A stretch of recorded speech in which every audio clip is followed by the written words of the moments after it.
La Biblioteca de Bainbridge, con Susie Hop, Jesús Salas y Manuel Hostos Muñoz.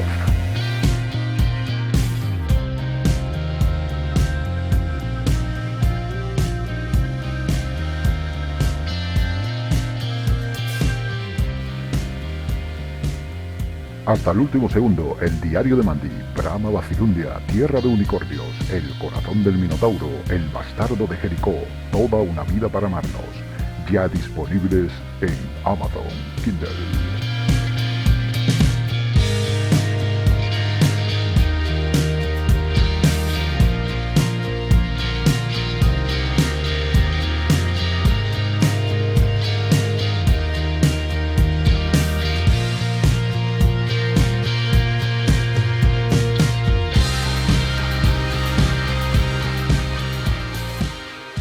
Y en esta segunda parte de este programa especial de esos libros que tanto nos gustan, de esos clásicos, ya visteis en el anterior, bueno, escuchasteis, mejor dicho, yo que siempre me creo que estoy en la tele, ¿sabes? Pero pudimos conocer ese libro que nos traía Lourdes Delgado, Las puertas de fuego, de las Termópilas, aquella historia de los 300, pues hoy continuamos, porque lo vamos a hacer del tirón, casi como si no hubiera pasado tiempo de por medio. Vamos a continuar hablando de libros, y en esta ocasión con uno que nos trae Jesús, como comentamos en el anterior fragmento del programa, que es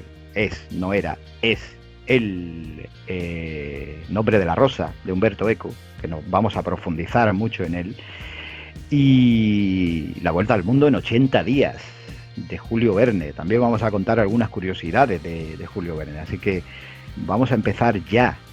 No os vayáis, un poquito de música y estamos aquí, unos segundos.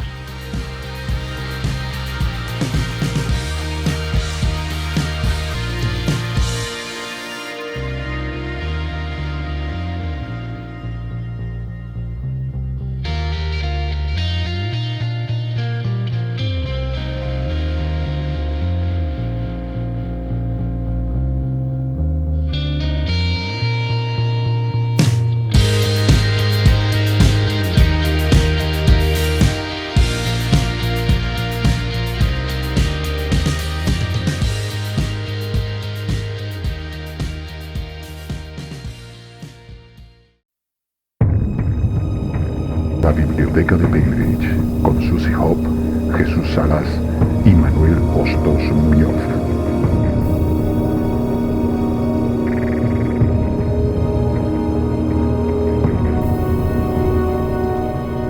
Pues estamos de vuelta otra vez. Seguimos hablando de libros. Hemos hablado de ese libro que nos traía Lourdes, Las puertas de fuego, ¿verdad, Lourdes? Sí. Para recomendarlo ahí, para que lo lean nuestros oyentes. Y esa famosa batalla de las Termópilas. Y ahora, pues, como decíamos, pasamos un poco de la historia y nos centramos en un libro cargado de misterio, ¿no? Sí. De mucha tensión, porque es un libro que crea mucha tensión, e incluso la película también hay momentos de mucha, no sé, muy oscuros, muy tenebrosos, y de eso nos va a hablar Jesús Salas, de El nombre de la rosa, de Umberto Eco. Todo tuyo, Jesús. Sí, pues así es. Hoy traigo a la biblioteca, bueno, siempre en mi línea de buscar misterios, esta vez un misterio ya conocido por los oyentes, como es el del nombre de la rosa, de este libro que creo que nos arrebató a muchos lectores desde hace muchos años, y la película que lo acompaña, bueno, es un reflejo excelente del libro.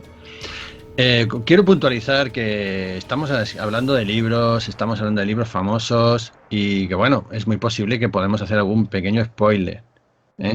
Eso es lo que decía si es que alguien en su sano juicio aún no ha leído El nombre de la rosa, pues quiero decir que a lo mejor hago algún pequeño spoiler. Y entonces que salga corriendo y se ponga unos tapones en los oídos. Bueno, ya hemos hecho spoiler también con... Antes, Sí, en pero... otro programa, Vaya, que sí. hemos dicho que moría Leónidas. Sí, pero Lourdes es así. Pero es algo histórico. Lourdes es así. Pero eso es algo que se conoce, hombre, es histórico. Bueno, sí, bueno, sí, se conoce, pero por ejemplo, en Almendralejo, por ejemplo, si vas, a lo mejor no. Pero bueno, lo importante no es cómo está contada la historia. Hay muchas más cosas ahí detrás. Yo me sentía como bibliotecario de esta biblioteca y responsable de su parte oculta y misteriosa, en la responsabilidad de decir la palabra spoiler. Demasiado tarde, porque ya ha dicho algo de no sé qué, de chupar una esquina de un libro. No, pero ¿Es eso que no lo has dicho ya? Eso no está en el final del libro, que está sobre el principio. Y no hay que olvidar que la película casi empieza con esa imagen, ¿eh? O sea que no es un spoiler propiamente dicho. Pero dicho esto, quiero poner un poco en contexto esta obra. El autor, Umberto Eco. ¿Quién era Umberto Eco? Pues yo siempre he tenido simpatías por este escritor, por este profesor universitario, este especialista en semiótica de la Universidad Italiana, porque era un grandísimo aficionado a los libros antiguos. O sea, era un coleccionista, bueno, pues yo creo que, por ejemplo, a los aficionados, los que son aficionados al fútbol, tienen, por ejemplo, adoran a Messi, pues yo, aficionado a los libros antiguos, adoro a Umberto Eco. Eso para que la gente lo entienda un poco, ¿no? O sea, este señor era súper coleccionista, amante de los libros antiguos, más incluso por delante de su profesión de profesor y catedrático universitario. Y bueno, se nota yo creo que se nota en la novela, se nota en la película, ese amor por los libros antiguos, porque todo ronda en torno a libros antiguos. Ya dice en la película, se vive por los libros, se habla de libros y se muere por los libros, ¿no? En este monasterio, ¿no? Y en esta historia. Y bueno, pues Umberto Eco, ¿cómo crea? Tiene un libro muy curioso ahora que me viene a la mente, para todo el que esté interesado, saber un poco, mirar un poco entre bambalinas y por detrás de las cortinas, cómo se creó este libro.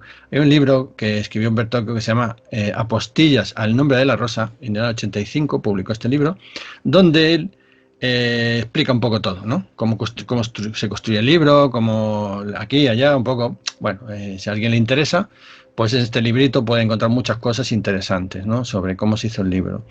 Y yo, vamos, por lo que he investigado desde hace ya bastante tiempo, se nota que el libro tiene trozos es como un libro Frankenstein, ¿no? Umberto Eco lo construye así. Umberto Eco es un gran escritor. Y era un gran escritor y sabe construir un libro. No le salió se levantó por la mañana y dijo, ahí va, me ha salido un libro, es que aquí me ha salido el nombre de la rosa en la servilleta del desayuno. No, o sea, él construye un libro.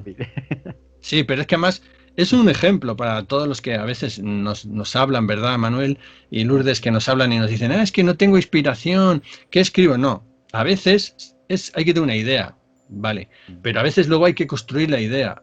Hay que recubrirla de estructura física, ¿eh? Es lo que hizo él. Entonces, él construye un libro que se nota un poquito, cuando le lees muchas veces, que está formado de partes. Tiene una parte histórica, que es pura filosofía, que es curioso porque yo cuando le leí, siendo un chaval, bueno, mucho más joven que ahora, me salté toda esa parte. O sea, la primera lectura que hice, me salté todos los trozos que eran de filosofía, y de comentario histórico filosófico, y solo leía lo de acción, que casi cuando la leí me quedó como si fuera una aventura de Conan Doyle. O sea, realmente, si tú coges el libro, y se lo digo a los lectores, y te lees El nombre de la rosa quitando esas partes, lees una novela de Arthur Conan Doyle. Entonces, esto es lo que hizo Umberto Eco. Umberto Eco quería meter su conocimiento enciclopédico de la filosofía, en este caso de las herejías medievales, ¿no? Y quería meterlo en un libro, quería ambientarlo así, en ese tema, quería ambientarlo también en su Italia, que bueno, es un monasterio inexistente, que no existe, la gente cree que existe, pero no existe. Quería meterlo y luego ambientarlo ahí, y luego dijo, ¿y esto cómo lo doy yo? Le pongo yo, o sea, ¿cómo lo activo, no? ¿Qué combustible le pongo yo a todo esto que quiero poner para que se pueda leer y la gente le interese? Y digo, pues nada, está, hago un caso de Sherlock Holmes. Claro. Y así lo construye. Y es más, haciendo una pirueta en el aire y bueno, yo creo que también con un poco de reverencia hacia el inmortal detective, le pone de nombre al propio franciscano benemérito, protagonista de la obra, le pone de nombre Guillermo de Baskerville, recordando un poco a nuestro conocido sabueso del sabueso de Baskerville, ¿no? Pues bueno, esto es yo creo que un pequeño homenaje de Humberto Eco y también una divertida broma que hace un poco ahí, ¿no? Y bueno, pues ya poniéndonos un poco en antecedentes de la obra y nos explica un poquillo ahora cómo construye y tal, pues la obra ya he dicho que está ambientada en la época medieval del siglo XIV, en lo que era pues el centro Europa, sur Europa alpino, así esa zona italiana donde está este gran monasterio. Es una época de gran convulsión religiosa. Bueno, convulsión religiosa siempre ha habido y hasta hoy, ¿no? Pero en aquella época en que la religión tenía tanto impacto y veníamos después del año 1000, la época de las cruzadas, donde era una religión dura, oscura, ¿no? Se ven los monasterios que todos podemos visitar de esas épocas románicos. Está el Papa, que es el famoso Juan XXII, que anda allí persiguiendo todas las herejías. O sea, dícese herejía para los oyentes, todo aquel que opinaba en contra de su idea de lo que era la religión era herejía, quiero decir. Y en este caso es una cuestión muy interesante que pone ahí el dedo en la llaga Humberto Eco, que es de la pobreza apostólica. O sea, estaban por un lado los franciscanos, una orden que abogaba por la pobreza, se ve incluso en la novela, se habla mucho, en la película se ve más, con esas túnicas de áspero tejido marrón que llevan. Enfrente, esos abogaban por la pobreza, enfrente están los benedictinos, ricos, que beben vino, que vienen de familias bien, muchos son, en esa época son el hijo tercero de una familia en que el hijo mayor hereda el castillo, el segundo va al noble oficio en aquella época de las armas y el tercero le meten en un convento, ¿no? Pues con una dote bien, estos son benedictinos. Entonces en esa época los franciscanos tienen un pulso con la Iglesia Católica para apretarles un poco y decirles, vuelva usted al origen de las Escrituras, en el que nuestro Salvador abogaba por la pobreza. Entonces ahí está también ese tema, ¿no? Y entonces en este digamos ambiente ya un poco tenso, que la novela va hablando muy bien y nos va mezclando un poco ese ambiente de monacal. Bueno, a mí realmente me gustó mucho el ambiente monacal que describe. Fue una de mis primeras aproximaciones en aquellas épocas a lo que era la vida en un monasterio, que yo no conocía casi en absoluto. Luego ya me ha interesado mucho para otras cosas. Y yo creo que mucha gente también le descubrió cómo era un monasterio medieval, que está muy bien, con su refectorio, con su escritorio, su zona de cuadras, de las pocilgas, el cillero, todo esto, ¿no? Esto yo creo que a la gente le gustó mucho, esta ambientación que hace el libro y la película también. Y entonces, bueno, pues la película va discurriendo en ese sentido. Ahí se van a reunir en el monasterio para discutir esto, franciscanos y benedictinos, y en medio de todo este gran tomate rojo a reventar, empiezan a surgir asesinatos del estilo de lo más oscuro de Londres, del Whitechapel y Jack el Destripador. Pues de ese tipo, en pleno monasterio, en plenos Alpes, creo que son los Alpes italianos, creo que sí. Y ahí se ocurren las cosas, y entonces Guillermo, que fue, no hay que olvidar, el que lo ha visto la película, se acordará, fue también inquisidor, y se lo recuerdan machaconamente, y se lo dice cuando viene el inquisidor, el Bernardo Gui, que le dice, tú también fuiste inquisidor, ¿verdad, Guillermo? O sea, el tío mala uva un poquito, recordándoselo ahí, ¿no? Y Guillermo de Baskerville, que sabe de lo que es capaz de hacer la Inquisición, otro tema que toca el libro, no hay que olvidar que la Inquisición era terrible en aquella época, o sea, quemaba, moría por la hoguera muchísima gente inocente, casi toda la gente inocente, y nadie se merecía esa muerte tan horrorosa. Y Guillermo de Baskerville, viendo lo que iba a pasar, dice, bueno, pues nos vamos a poner aquí a descubrir quién está muriendo envenenado en este monasterio antes de que llegue el inquisidor, ¿no? y que luego al final llega, pues bueno, y se lía lo que no está escrito en el monasterio, ¿no? Y la novela está muy bonito, por ejemplo, a mí me gusta mucho porque está en un tono de tercero, o sea, un tono de narrador, donde la ingenuidad del ayudante, del novicio Azzo de Mel, que era, pues, como he dicho, uno de los hijos del barón de Mel, que era un barón muy... Bueno, en la novela lo cuento un poco, era muy allegado a la corte del emperador, del Sacro Imperio Romano, pues bueno, ahí su hijo, no sé si el tercero, quién sabe, pues le mete ahí y hace de ayudante, como en plan de noviciado, pues de Guillermo de Baskerville, que es un erudito, no hay que olvidarlo, un erudito que ha bebido en las primeras universidades francesas y donde imparte clase Ockham. Bueno, es que hay muchas cosas, que esta novela da mucho pie, me enrollo muchísimo con estas cosas. Se nota tu pasión. Sí, bueno, si no es verdad. Tengo que contenerme, esta incontinencia verbal. Pero, y entonces, bueno, resumiendo un poquito el tema, en todo ese asunto, pues se da una investigación al más puro estilo de Sherlock Holmes. O sea, lo que es el arte de la deducción, seguir pistas, bueno, pues como todos los que nos gusta Sherlock Holmes, pues encontramos un Sherlock Holmes franciscano dentro de esto es la magia de la novela. A mí me alucinó, Me alucinó encontrar a Sherlock Holmes vestido de franciscano en una novela, en un monasterio benedictino de la Edad Media. Me pareció impresionante eso, ¿no? Esa es una idea, pues, magistral a mi punto de vista, ¿no? Y bueno, la historia se va desarrollando y salen todos los puntos preciosos de la novela que a mí me encanta, que es la biblioteca. Esa magna biblioteca inexistente, gigante, enorme biblioteca, que no existe ninguna igual, porque en esa época había bibliotecas grandes, pero no hay que olvidar que las bibliotecas, bueno, aquí en nuestro, por ejemplo, monasterio Santo Domingo de Silos, que por cierto, el protagonista, bueno, vamos a decir así, Jorge de Burgos, que es español, este monje anciano, que es uno de la antítesis de Guillermo de Baskerville, ¿no? Que este monje ciego que es español, por cierto, que es curioso, pues este viene de monasterio de Silos, o sea, lo dice en un momento dado, y tal, ¿no? Pues nosotros aquí tenemos una biblioteca también excelente en el monasterio este,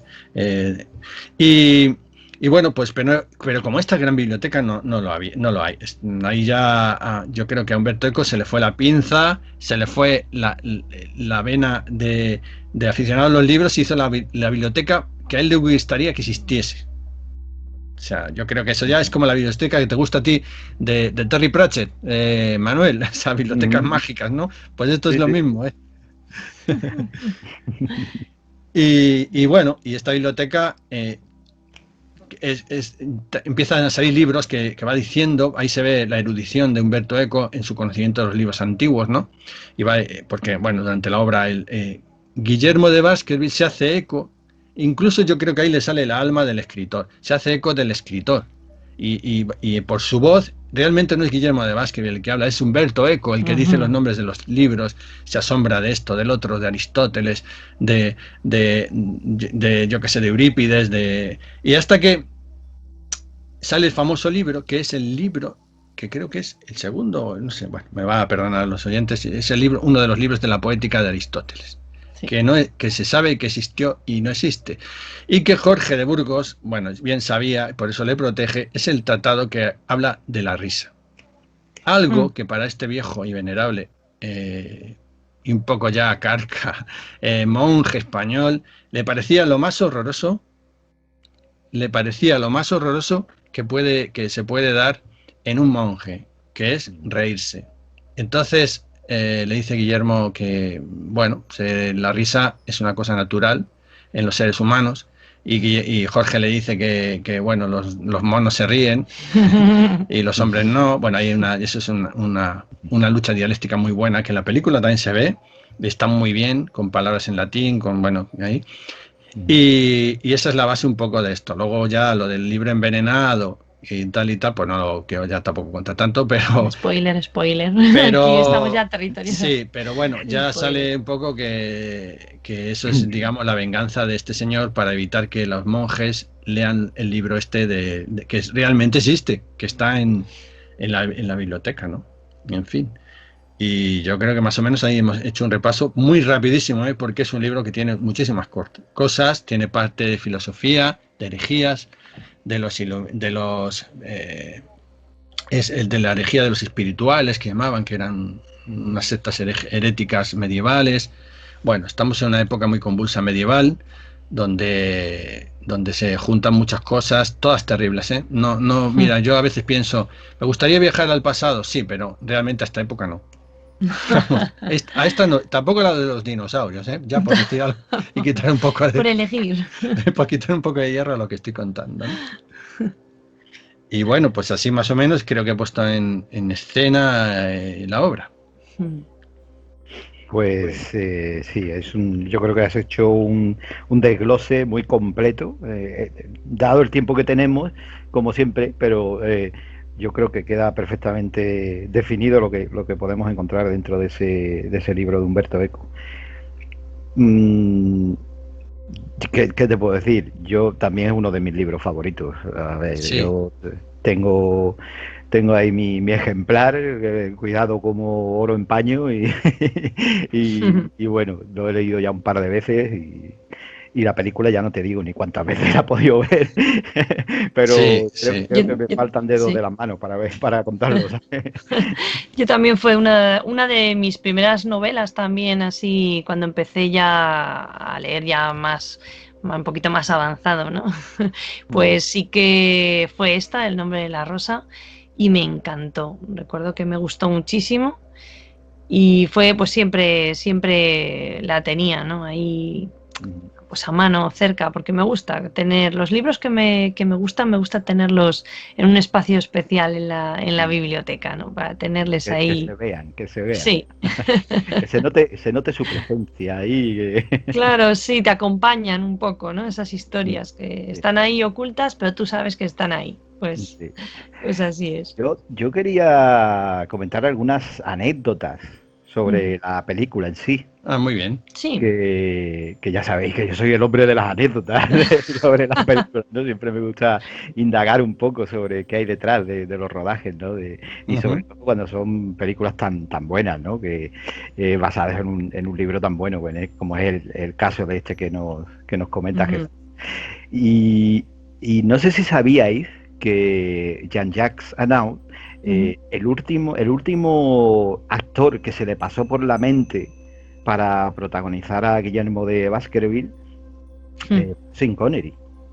Pues no, la verdad, sabía. no se me hubiera ocurrido porque me parecía que era un actor muy puntero en el momento, pero bueno.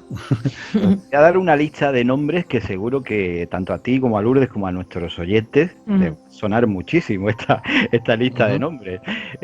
Antes que él, Jean-Jacques Annaud y su equipo habían sondeado la posibilidad de a ver cómo se sentían estos actores, a ver cómo afectaban ellos el papel, si lo aceptarían, si no, qué les parecía un papel de monje en una época tan oscura y tal, ¿no? Actores de tanto renombre como Jack Nicholson, Michael Caine, también. Ian McKellen, el famoso Gandalf. Sí. También quedaría bien. No sé. Más joven que ahora, claro. Estamos hablando de una película que es del 80 y poco, creo que puede ser, ¿no? Después, más o menos. Marlon Brando, Paul Newman o Donald Sutherland. Anda. Fíjate. Su preferido, sin embargo, a pesar de que sondeó a todos estos, no era ninguno de ellos. Ni siquiera Sean Connery. Hasta este punto ni siquiera se le había pasado. De hecho, cuentan que le propusieron a Sean Connery, porque era un actor que estaba en su gran momento, y le dijo, cualquiera menos Sean Connery. Su respuesta fue su respuesta literalmente, ¿no? Según cuentan, ¿eh? Su actor favorito para protagonizar a Guillermo de Baskerville era Robert De Niro. Y luchó por tener a Robert De Niro. Pero ¿qué pasa? Que Robert De Niro, cuando leyó el guión, dijo, esto es muy aburrido. Él quería sangre, espadas y que hubiera combate y que hubiera batalla y que no se veía en el papel de un detective privado de la época, así en plan, ¿sabes? En un convento y tal igual, ¿no? Y rechazó el papel. Claro, ya sabemos lo orgullosos que son los grandes actores, ¿no? Visto que Robert De Niro había dicho que no, Jack Nicholson tampoco le convenció, Michael Caine ni siquiera se lo planteó, y los demás pues fueron como que dijeron que no, que tampoco iba a ser una película que tal o que cual, ¿no? Y no le quedó más remedio que aguantar el karma. Y el karma le puso por delante a Sean Connery y tuvo que tragar con Sean Connery.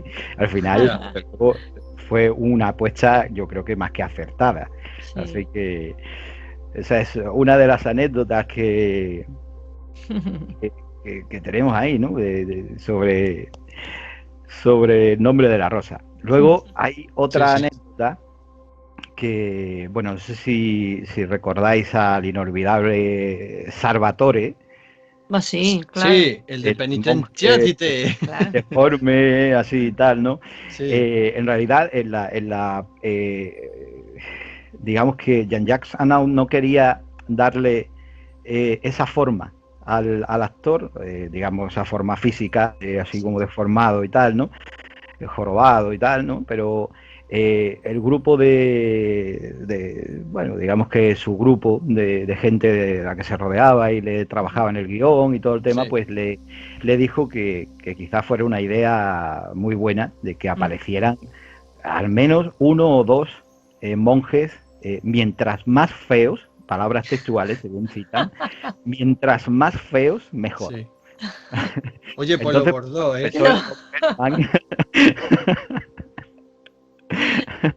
Porque feos son un rato, ¿eh? Sí, ¿verdad?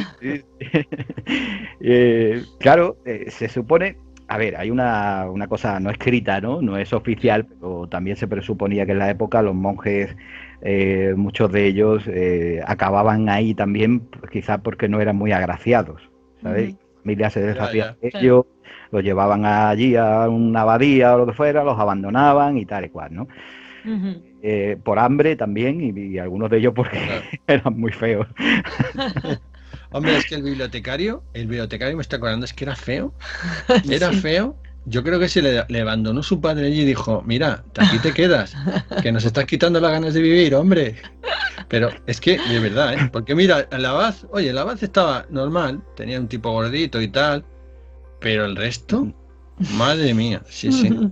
Parecía una película de estas de monstruos. ¿Cómo se llamaba el carnaval de monstruos o el festival de los monstruos? Bueno, no me acuerdo bien. Sí. Pero vamos, que feos eran un rato, desde luego que sí.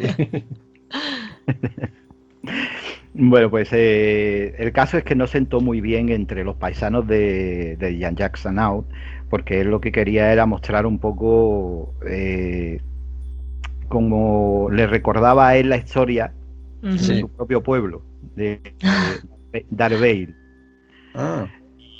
Y claro, él decía que él recordaba allí a gente muy fea, muy deforme, muy tal, y le atrajo esa idea al final, lo convencieron. Quedarían contentos. Buena idea, yo tengo muchas ideas que aportar aquí también, ¿sabes? Y bueno, sus paisanos no se lo tomaron demasiado bien. Hay que recordar que Ron Perlman, este actor que hacía de Salvatore, es el mismo que trabajó con Jean-Jacques Annaud en Busca del Fuego. Sí, ajá, es verdad. Sí. Luego ha hecho Hellboy. Ahí está. Exactamente, sí. Y de padre de Conan. Feo como en la película de... Ojo, que también es padre de Conan, ¿eh? Padre de Conan, también. Aunque no lo parezca, pero lo es. Pero a mí en Hellboy me parece que no pudieron coger a nadie mejor, ¿eh? Luego han hecho esa tercera, no nos ha gustado tanto. Porque además en Hellboy tiene la cosa que como no le tuvieron que maquillar, solo le pintaban de rojo. La verdad que está genial la película. Es muy buena. Tiene muchas anécdotas esta película, ¿no? Porque Jean-Jacques Annaud, si por algo se ha caracterizado como director, es que era muy, muy metódico, muy quisquilloso, pues creo que es la palabra, a la hora de elegir a los personajes y de darles forma. Era Ya no le importaba ni siquiera si era fiel al libro o no, sino que su idea fuera la que estuviera presente en sus películas, y casi siempre lo lograba, ¿eh? Sí. De hecho, hay una escena también, hay una anécdota por aquí que cuenta que, bueno, cuando está en las pocilgas, ¿no? Con los cerdos y todo el tema, ¿no? Que aparecen en la película, Sí. no le gustaba el color de los cerdos. Y se paró el rodaje, porque estaban grabando la escena, paró el rodaje y dijo: a ver, estos cerdos no, están demasiado bien limpios, están muy tal cual, no sé qué. Y hizo parar el rodaje y preguntó abiertamente: ¿quién se va a encargar de pintarme a esos, de teñirme, fue la palabra, de teñirme a los gorrinos?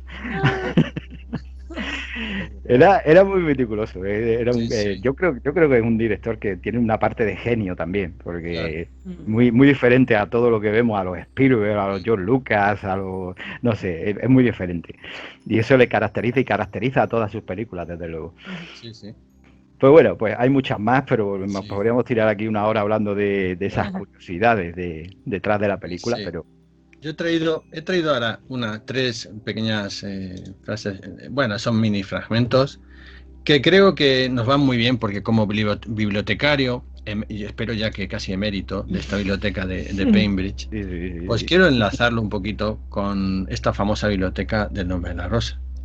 Y entonces he seleccionado 3 trocitos mínimos, minimísimos, algunos de una frase, que extraídos del libro, que creo que estoy por grabarlo en una tablilla como los etruscos o como los persas, y ponerlo aquí en la biblioteca para que lo lea todo el mundo, ¿eh? Pero bueno, la voy a leer un momentito con el permiso de la audiencia.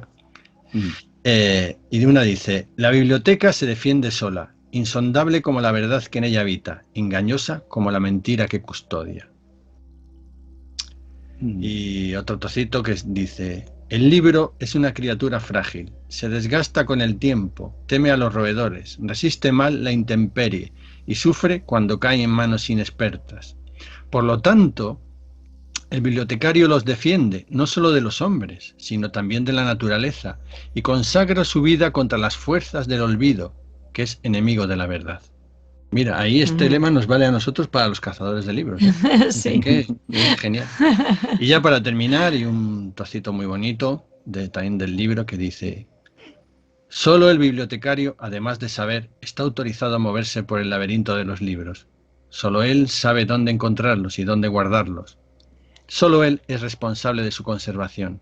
Los otros monjes trabajan en el scriptorium y pueden conocer la lista de los volúmenes que contiene la biblioteca, pero una lista de títulos no suele decir demasiado. Solo el bibliotecario sabe, por la colocación del volumen, por su grado de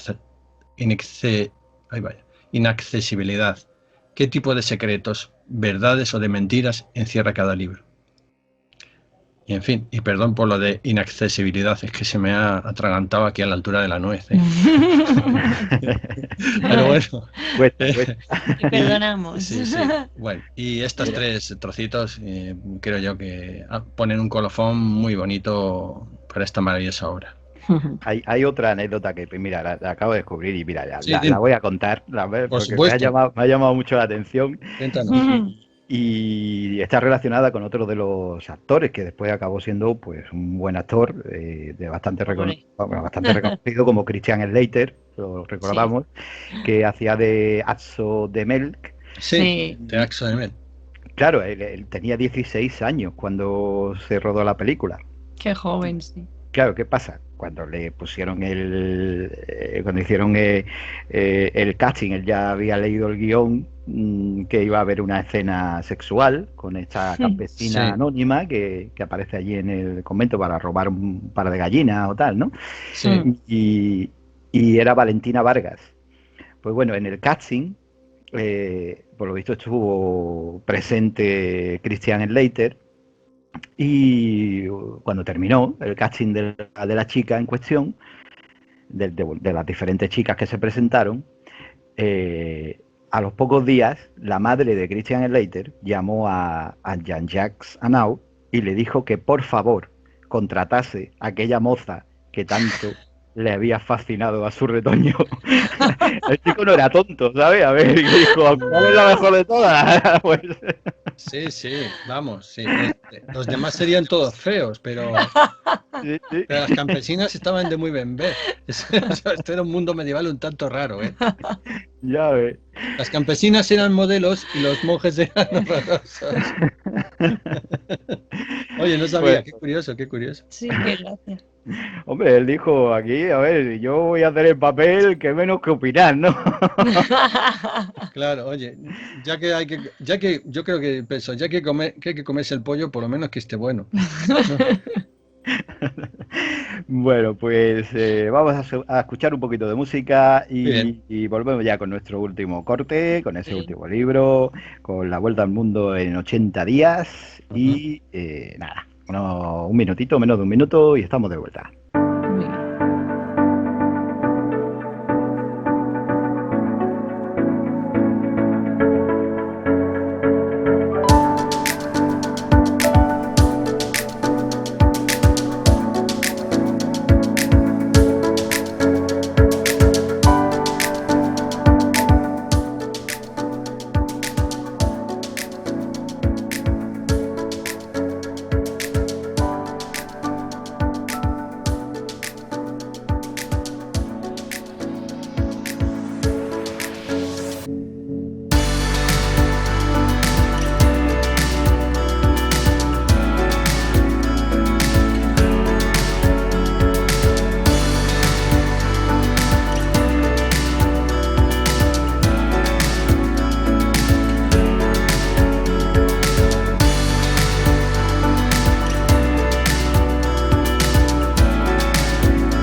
En el año 1872, la casa número 7 de Savile Row, en Burlington Gardens, en esa casa murió Sheridan en 1816, estaba habitada por Phileas Fogg. Pertenecía al Redford Club de Londres, del que era uno de los miembros más singulares y señalados, a pesar de que parecía tener a gala no hacer nada que pudiera llamar la atención. Así comienza, este es el primer párrafo de La Vuelta al Mundo en 80 días, de Julio Verne. Seguro que muchos lo reconocen, ¿no? Sobre todo por ese nombre, sí. Phileas Fogg. Es uno de los mayores aventureros casi sin pretenderlo, ¿no? Es uno de los primeros Indiana Jones, solo que más refinado y más metódico, ¿no? Era muy... tenía una cierta obsesión por el tiempo también, y eso es lo que le llevó a hacer quizá una apuesta muy arriesgada, que era ni más ni menos que toda su fortuna, que no era poca. Y claro, es que los ricos de la época, en aquella época, 1872, pues según la visión de Julio Verne, que ya de por sí era un gran visionario, parece que se entretenían haciendo apuestas de este tipo, ¿no? Quizá no tan aventureras como dar la vuelta al mundo en 80 días, pero sí que les gustaba eso, apostar, y como les sobraba el dinero, pues a ver, en algo tenían que gastarlo, ¿no? Y como digo, así comienza uno de mis libros favoritos, es también uno de mis escritores favoritos. Es La Vuelta al Mundo en 80 días, es una obra que hemos podido ver en el cine en muchas ocasiones, pero que hoy queremos centrarnos también un poco en el autor, en Julio Verne, que unos más y otros menos seguro que lo conoceréis. Quizás si no es por la obra que nos trae hoy aquí, La Vuelta al Mundo en 80 días, puede ser por otras tan interesantes y tan maravillosas como 5 semanas en globo, Viaje al centro de la Tierra, o de la Tierra a la Luna, 20.000 leguas de viaje submarino, La isla misteriosa, no sé, es que tiene tantas que no sé, coincidiréis conmigo y que cada una de ellas es una pequeña obra de arte o una gran obra de arte. Sí. Jules Gabriel Verne, bueno, yo ya sabéis que mi francés no casi que un poquito peor que mi inglés, ¿sabes? Pero ese era el verdadero nombre. Lo que pasa es que de los países hispanohablantes trascendió más como Julio Verne, a secas. Nosotros somos de ahorrar palabras, de comernos las palabras y las letras, ¿sabes? Y se quedó pues como Julio Verne. Y fue un escritor, poeta y dramaturgo francés, muy célebre por eso, por las novelas de aventuras y de ciencia ficción, y que ha trascendido en la historia ya no solamente como un gran escritor, sino como un gran visionario. ¿Por qué? Porque no hay nada más que ver sus obras de la época en la que datan, entre 1860 aproximadamente hasta 1870 y largos, que vemos, por ejemplo, en el viaje de la Tierra a la Luna. Ya te habla de una máquina que es capaz de viajar al espacio, cosa casi inimaginable en aquellos años, como podemos comprender, o un submarino en 20.000 leguas de viaje submarino, ¿no? Que ya de por sí era casi complicado mantener un barco a flote como para tener una nave debajo de agua, que con toda la tecnología que él describe en sus libros. Era sin duda un gran visionario, y eso también ha quedado para la historia, ¿no? Quién sabe si él no fue el padre de muchos de los adelantos que tenemos hoy en día. Pues yo siempre digo, era un visionario, pero quizá de muchos de sus escritos, como de tantos otros escritores que ha habido a lo largo de la historia, no ha aprendido las generaciones más nuevas, más modernas, y decidieron hacer ese sueño de un escritor, hacerlo realidad, ¿no? Sí, claro. Pues no sé, me imagino, vamos, que yo creo que es sacrilegio preguntaros a vosotros esto, ¿no? No, bueno, que conocéis muy bien a Julio Verne, ¿no? Bueno, pues la verdad que sí que es un escritor que siempre nos ha fascinado. Yo creo que a mí, por lo menos, de juventud, es uno de mis escritores juvenil. Que ahora mucho se usa, vamos, se tiene como escritor juvenil. Yo creo que tiene más trasfondo que ser meramente historias de aventuras juveniles, ¿no? Sí. Mira, es curioso porque incluso ahora se redescubre por mucha gente joven. Yo se lo recomendaría a mucha gente joven que lo leyera, ¿no? Hace poco una persona muy joven me dijo que dice, es curioso porque he estado leyendo, no me acuerdo cuál era, si Las Indias Negras, o no me acuerdo, una de estas novelas de Julio Verne, pero menos conocida, ¿sabes? Y me dice, es que esto, no me acuerdo cuál era, bueno, dice, es que esto, joder, tiene como un estilo steampunk, me dijo, ¿no? Digo, hombre, no, le dije así, me digo, es exactamente steampunk, no, es que era de la época. O sea, es que era realmente, vivía ahí. Claro, la ciencia ahí. Y los mecanismos eran así, claro. Pues esto es lo que yo creo que ahora nos queda, cuando lo leemos nos parece como una recreación, ¿no? Como un steampunk. Y mucha gente, ya sé que, no lo piensan, pero tienen esa sensación cuando se lee. Tiene ese regusto de ciencia, pero bueno, de ciencia de antes, ¿no? De ciencia de máquina de vapor, de ciencia de balística, de cañones, de esas cosas, ¿no? De coches de traqueteo por las carreteras francesas, cosas de esas, ¿no? O del submarino de Nemo, ¿no? Así cuando tiene globo. Sí, bueno, de temas aerostáticos tiene mucho Julio Verne, porque tenía un amigo, un conocido que era amigo suyo, que era el del globo aerostático, que hizo unas pruebas ahí en París, se fue el primero que se eleva sobre la ciudad para ver la ciudad desde arriba y tal, y a Julio Verne le fascina, ¿no? Entonces él dice, bueno, yo esto es lo más. Esto como ahora, cuando un escritor ve partir una nave espacial o un transbordador ahí en Cabo Cañaveral y dice, buah, esto es lo más, lo tengo que meter en mi obra, ¿no?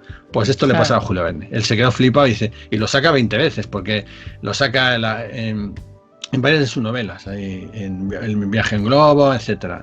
Y siempre está saliendo, cuando, por ejemplo, en La isla misteriosa, cuando se escapan los refugiados estos americanos que acaban en la isla donde está el Capitán Nemo, allí pasando su jubilación, ¿no? Ahí un poquito escondido, pues también se escapan en globo. O sea, estas cosas de técnica que ahora nos hacen gracia porque nadie considera viajar en globo algo técnico, ¿no? pero en aquella época era lo más, ¿no? Todas estas cosas las mete Julio Verne, que se le llama visionario, sí, pero yo creo que era, en mi opinión, era más bien un contador de lo que ocurría, un periodista de su momento, vamos a decirlo así. Él veía las cosas y las ponía en su novela, pues como hace mucha gente ahora, ¿sabes? En mi opinión. O sea, ahora vemos cosas, inventos nuevos, vemos un robot y lo ponemos en nuestra novela y sale un robot, ¿no?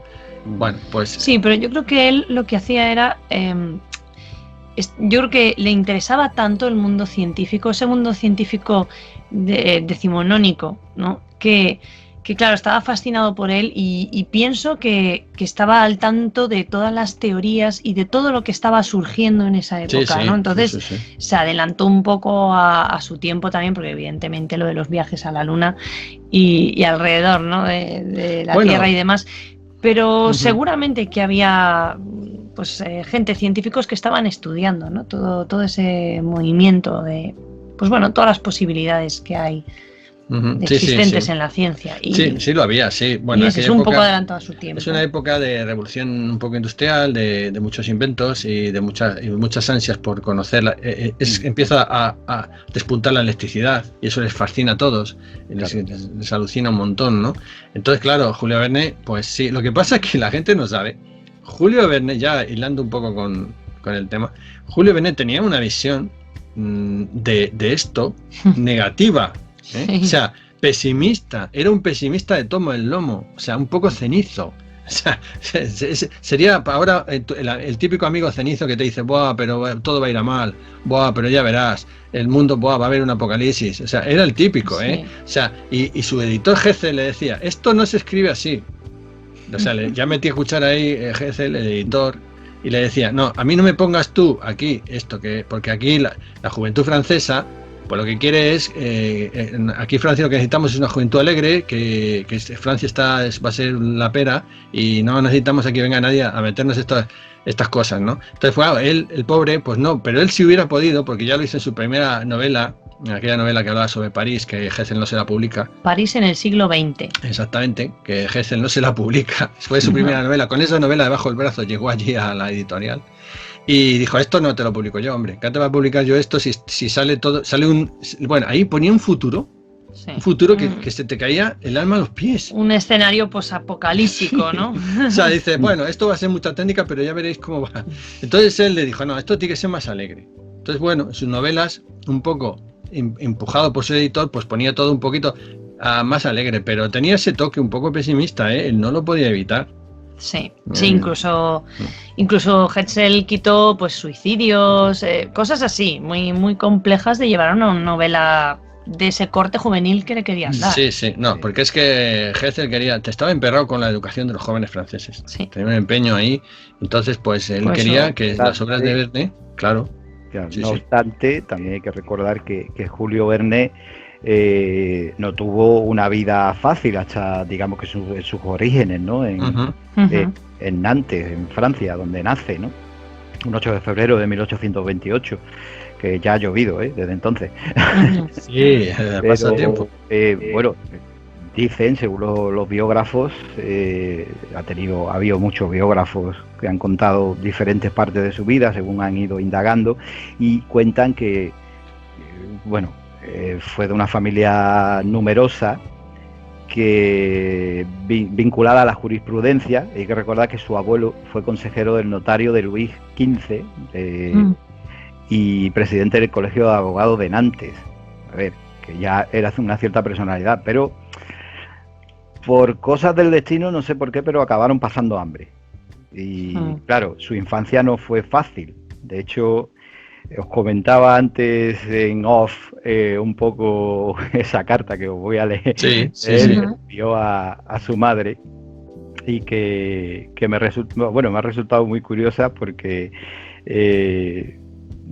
digamos que, claro, uno asocia Verne con un gran escritor, pero que tanto como para escribirle esto que os voy a leer a tu propia madre para explicarle un problema que tienes, pues no sé, un poco desquiciado, ¿no? Sí.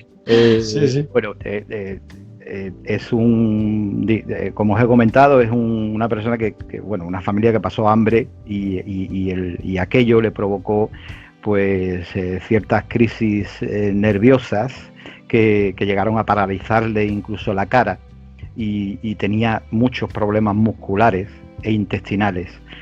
Y en cierta ocasión, perdón, le escribió una carta muy clara, como vais a ver, a su madre, comentándole pues algunos de estos problemas, ¿no?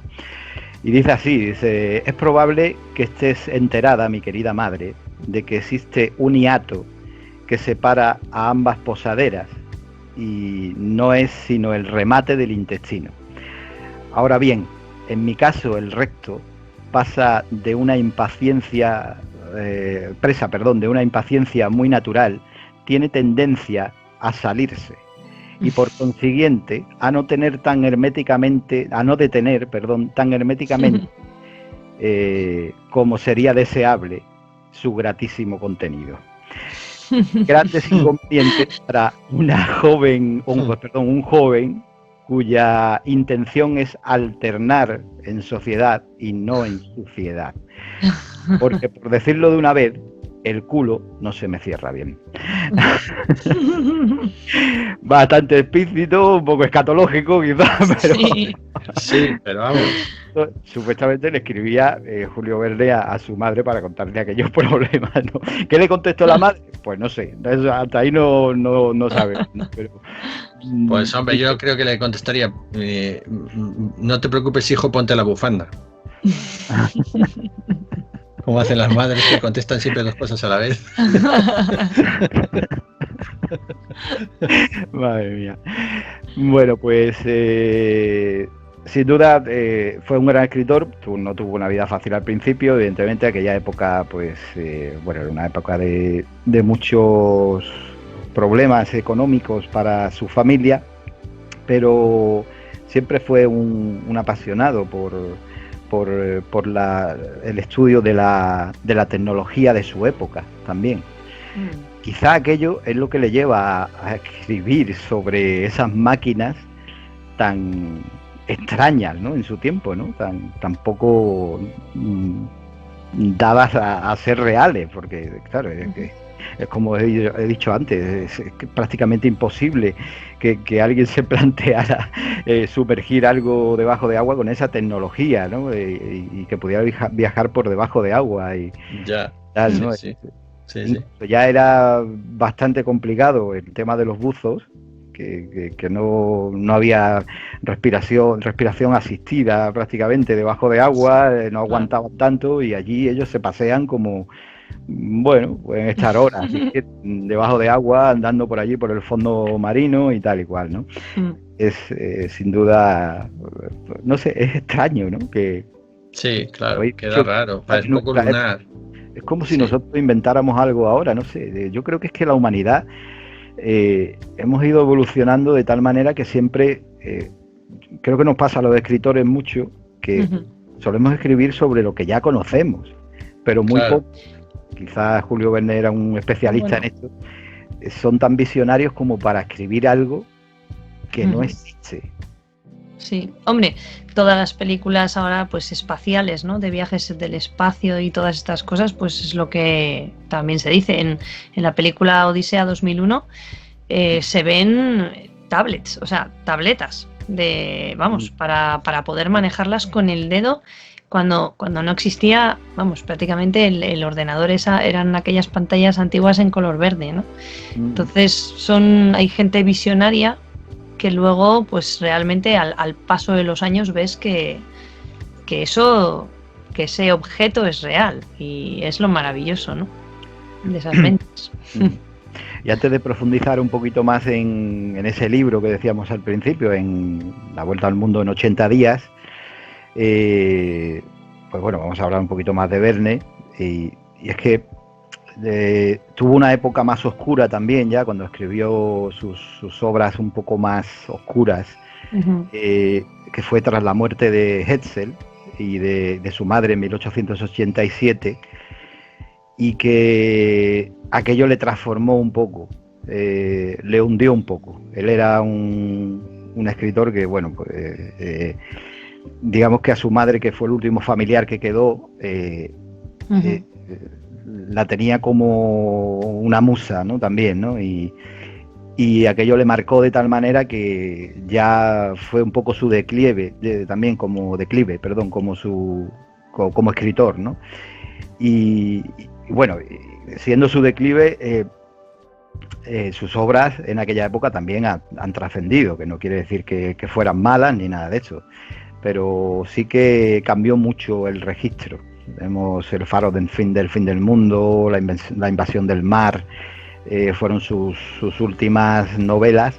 Creo que hay una que se publicó en 1994, si digo bien la fecha, y es porque uno de sus tataranietos encontró por casualidad, rebuscando entre las pertenencias de la familia, encontró un escrito acabado, que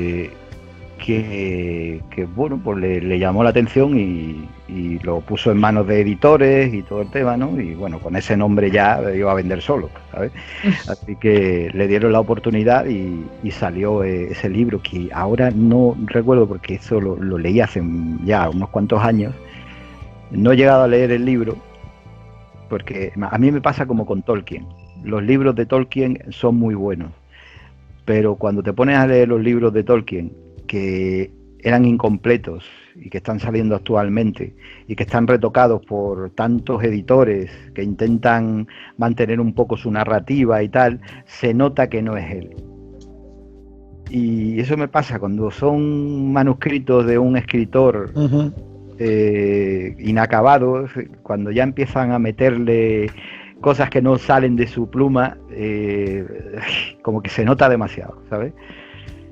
Es curioso porque tengo un libro de Agatha Christie que es póstumo, que escribió bueno, creo que lo tengo por aquí, es Sophie Hannah.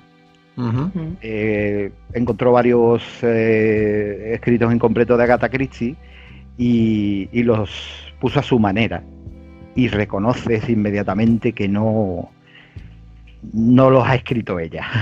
Claro. O sea, no es Agatha Christie. Sí. Ese es el problema.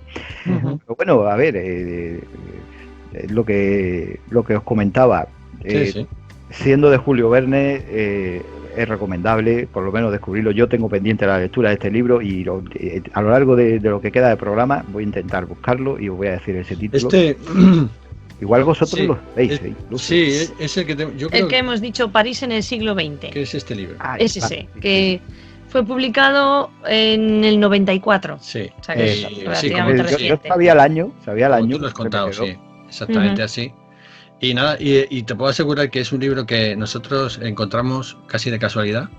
Sí, perdido, ¿verdad? Perdido, sí, y no teníamos ninguna intención de comprarle ni nada, porque no suele estar en las colecciones que se venden de obras de Julio Verne, nunca viene. Sí. O sea, tanto en la colección que ha hecho RBA, muy facsímil y muy bonita, no viene, que yo sepa. No. Y en otras colecciones que tenemos de Julio Verne, incluso ediciones antiguas españolas y tal, no viene.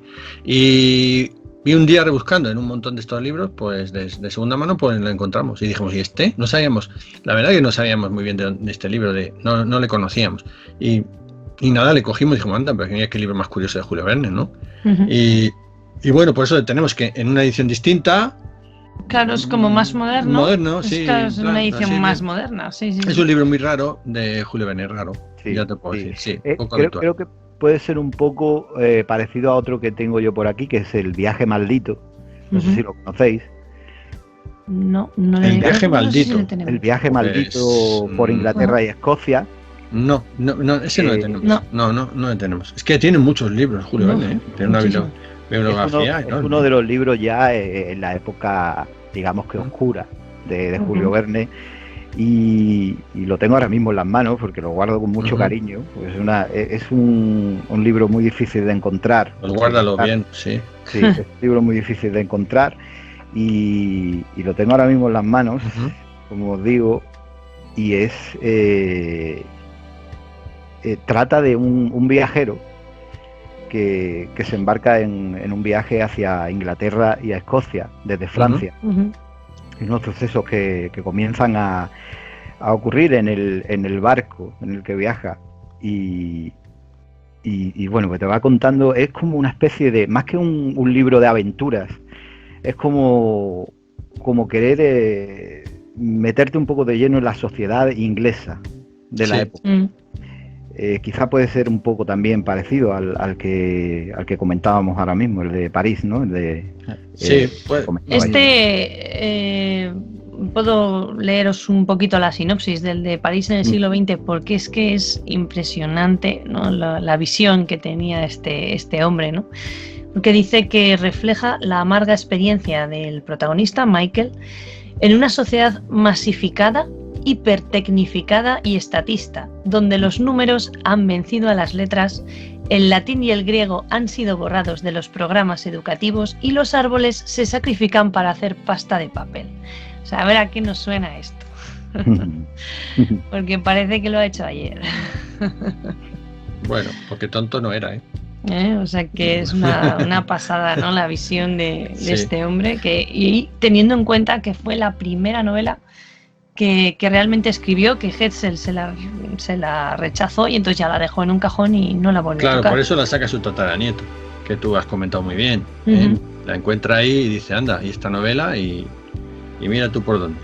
Pues mira, os puedo contar un poquito más sobre este libro que ahora tengo. Cuéntanos, que no le conocemos. Cuéntanos. El del viaje maldito por Inglaterra y Escocia es según cuentan también, es un libro que Verne realizó en primera persona. Este viaje lo realizó él mismo. Y fue pues, sus vivencias en ese viaje fue lo que plasmó después en el libro, pero sin él estar, digamos que muy presente en el libro como tal, ¿no? Con un personaje un poco más ficticio. Y es una joya, porque lo que recoge es justo lo que os digo, ¿no? Es cómo describe la sociedad de la época a bordo del barco, y cuando llega después allí a tierras británicas, escocesas, y todo va, en teoría, todo va siendo escrito por un redactor que él lleva, o sea, supuestamente lo llevaba él, pero el libro no lo pone como él, ¿sabes? Como digo, es un viaje maldito porque, según cuenta en sus últimas páginas también, no le gustó nada. Es un viaje que sufrió muchos, digamos que su debilidad física, porque también cuentan que era un hombre con muchas debilidades físicas, muchos problemas de salud. Tenía azúcar, tenía este problema, ¿no? con la glucosa, y continuamente le daba problemas. Entonces ese viaje no fue grato. Además, se nota entre sus páginas. A mí me costó mucho, tengo que admitirlo. Mira, este libro es de 1800, perdón, no soy tan mayor, ¿eh? de 1989 esta edición, y la compré nueva. O sea, no sé de cuándo probé, creo que es fue uno de sus últimos libros. Pero no pone aquí no pone de cuánto. ¿Cómo dices el título exacto? Viaje maldito por Inglaterra y Escocia. Viaje maldito por Inglaterra y Escocia. Sí. Es que cuando lo leí, pues yo podía tener. Claro, mira, es que 77, he encontrado, que no lo sabía, es una novela publicada póstuma. O sea que es póstuma y se publica en 1989. O sea que ya. O sea que la habrán.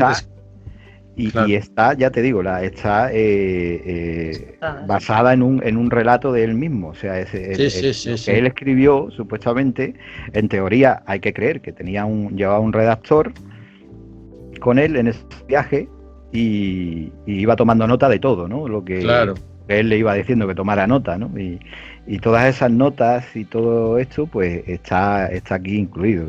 Sí, pues posiblemente Sí. tienes razón que esta obra se dará un aire a la que hemos de París en el siglo XX y ese Sí. tipo de obra más, quizás de un realismo más trágico de Julio Verne, Sí. ¿sabes? Porque está metida en esas obras que, bueno, no se publicaron con los viajes imaginarios de Claro. Hetzel, o sea... Dice que el manuscrito fue rechazado por Hetzel en 1862. O sea que ves, también, O sea tiene, que también. tiene una historia paralela, Ujú. muy, Debe haber sí, muy alguna... parecida, Sí, igual.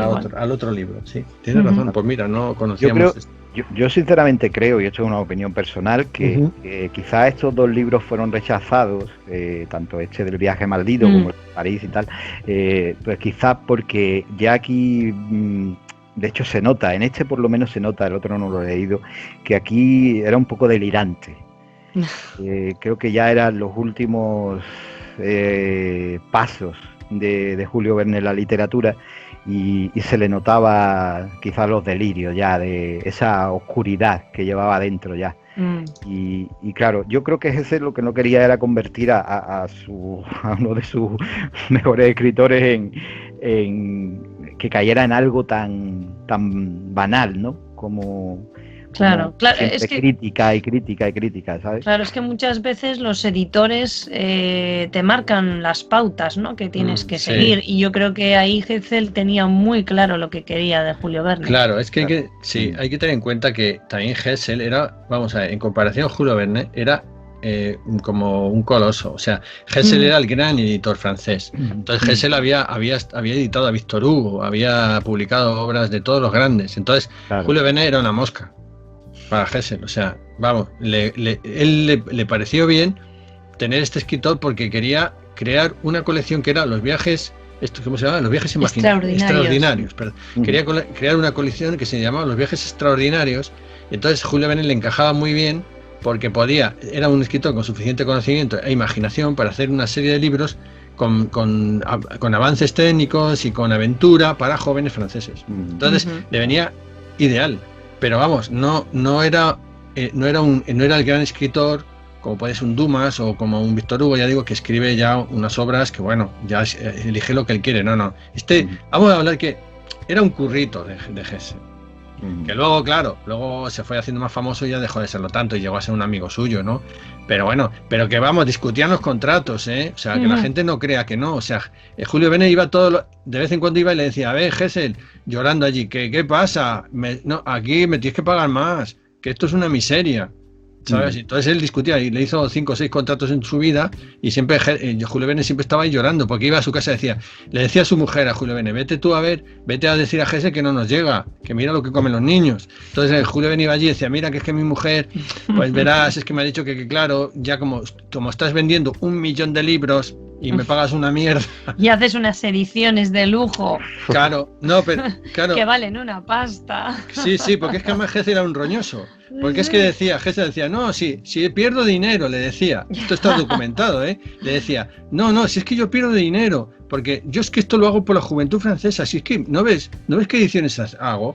Si es que me lo llevan todo en la imprenta y los ilustradores, si es que se lo llevan estos ilustradores, si es que no me llega ni para dar al escritor, y claro, Julio Verne se iba para casa y decía, mira lo que me ha dicho, que es que vayas otra vez, que eres tú el que escribes. Entonces allí estaba el pobre ahí. Pero al final Julio Verne se hizo rico, O sea, un vendedor que vendía, escritor que vendía como aquí sobre todo por los derechos, bestseller, por los derechos de las obras cuando pasaron a teatro, ¿sabes? Sí, ganó más dinero con las obras en el teatro que las cobraba. Mira, si me permite voy a poner un puntito.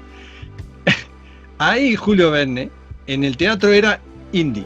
¿Entiendes? O sea, entonces, claro, ganaba pasta porque lo cobraba él. Porque era las obras de teatro las hacía él, las cobraba él y yo me lo guiso, yo me lo como Juan Palomo. Claro. Pero digamos que en el plan libro era con editorial clásica. Claro, y en la editorial clásica pues ya no ganaba tanto, y yo lo digo por los que nos escuchan, amigos escritores. Sí, pero las adaptaciones pues de sus famosas obras, pues claro, se adaptaron a teatro y ahí fue un boom. Ahí ganó muchísimo dinero. Sí, se hizo rico, vamos. Ya está. Y ahí queda. Si queréis conocer, os pregunto a vosotros, pero también a los oyentes, que seguramente muchos de los que hemos leído La Vuelta al Mundo en 80 días, quizás al principio, antes de meternos en esta historia, nos hemos preguntado cuando éramos más pequeños, oiga, la vuelta al mundo es pasar por todos los países, por todos los rincones y por todo. Pues no, ¿queréis conocer la ruta que trazó Phileas Fogg, Julio Verne en este caso, para hacer ese recorrido de la vuelta al mundo? Pues en estos momentos que estamos confinados, mira, no hay cosa mejor que dejar volar la imaginación. Ya me gustaría a mí, así que pues mira, somos todo orejas. Os voy a intentar dar todos los detalles hacia